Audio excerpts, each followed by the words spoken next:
نوریا چې په نور احمد مشهوره ده خپل د ژوند قصه په ژړوني غږ بیانوي.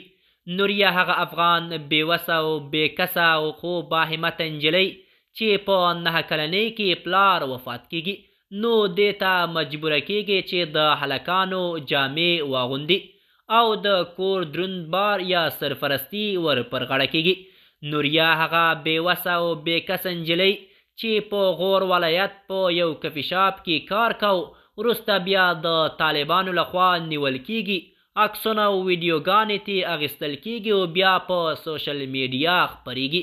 نوریا وایي د دې پر ځای چې زما عکسونه یې په سوشل میډیا خپاره کړل، مړه کړي وای نو دا به زما دپاره بهتره وی، ځکه چې زما عزت یې لیلام که. د حقیقت چینل درنو کتونکو سلام، ستړي مشئ، وخت مو په خیر. په دې هیله چې روغ او جوړ واوسئ. نوریا هغه افغان بېوسه او بېکسه نجلۍ چې خپل د ژوند قصه په ژړوني غږ بیانوي.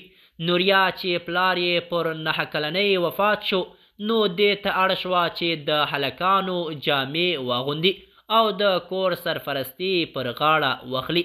نوریا هغه بېوسه او بېکسه افغان نجلۍ وه چې په غور ولایت کې به په یو کفي شاپ کې د هلکانو په جامه کې کار کو، ترڅو د افغانۍ ټولنه کې خلک ونه پیژني چې دا نجلۍ ده، نو مجبور شوه چې د هلکانو جامې واغوندي ترڅو د خپل کور سرپرستي پر غاړه واخلي او د کور مصارف پوره کړي.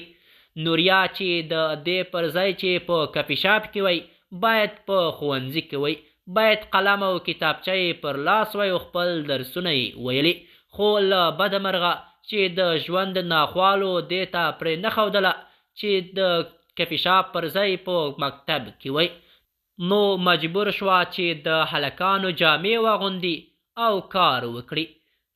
خو له طالبانو بعضو سرتیرو لخوا نیول کیږي، ویډیوګانې او عکسونه ترې اخیستل کیږي او بیا په سوشل میډیا خپریږي. نوریا وایي چې په ژوندون یې مړه شوم. د حقیقت چینل درنو کتونکو زموږ د نن ورځې چمتو شوی خبر تر همدې ځای و، تر بیا مو په الله سپارم.